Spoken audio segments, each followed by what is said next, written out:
ঠাকুর অনুলোম প্রতিলোম বলে জানবে, এটা আর্য ঋষিদের প্রবর্তিত। আমাদের শাস্ত্রে আবহমান কাল থেকে আর্য ভারতবর্ষে বিবাহ নীতি প্রতিষ্ঠিত আছে। সেই নীতিটাকে ঠাকুর সমর্থন করেন এবং তার রিভাইভ করেছেন বলা যায়। এই যুগে এটা চলে আসছে, কিন্তু বাঙালি বহু পরিবার এখনও আছে আমাদের সমাজে যারা কঠোরভাবে বিবাহর সময় বর্ণটা মেনেছে, তাই না? তাই ঠাকুর যে বলে গেছেন তা হয় না, বলা ঋষিদের বিবাহ সংস্কার। এখন ব্যাপার হলো কি, একটা যুগ ছিল মানব সভ্যতায় যখন কিন্তু এসব নিয়ম ফিয়ম ছিল। তখন কি ছিল, সব মানুষ একসঙ্গে থাকতো।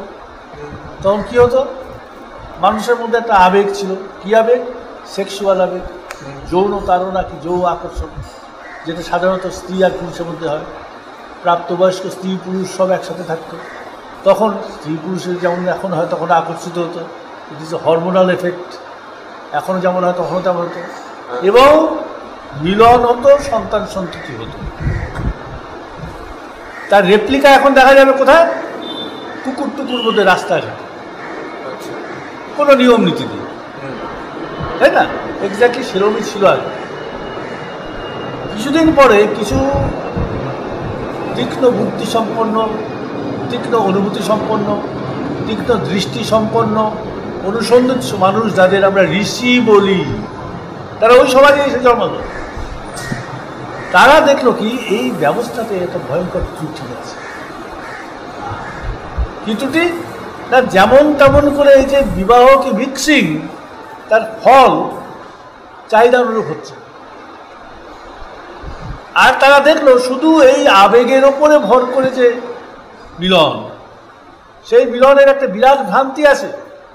এরকম ভ্রান্তিটা কি, মিলনের ফলটা তখনই শেষ হয়ে যাচ্ছে না, সমাজে থাকছে এবং ধারাবাহিকতা নিয়ে থাকছে। তাই ওই ফলাফলটাকে যদি রেগুলেট করতে পারা যেত, তাহলে পরে আমাদের যা আমরা চাই সেটা সহজে পাওয়া যেত।